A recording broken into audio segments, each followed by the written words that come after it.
Aksi warga yang membuang sampah sembarangan terjadi di Jalan Gunung Sangyan, Kuta Utara. Aksi yang tidak pantas ditiru ini pun membuat geram petugas Dinas Lingkungan Hidup dan Kebersihan Badung serta pihak Kelurahan Kerobokan Kaja.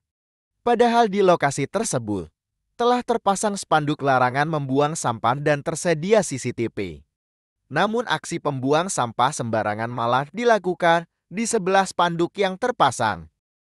Kabid Penataan dan Peningkatan Kapasitas Lingkungan Hidup Badung Inyoman Sumantera menyatakan, perilaku dari warga tersebut sangat disesalkan.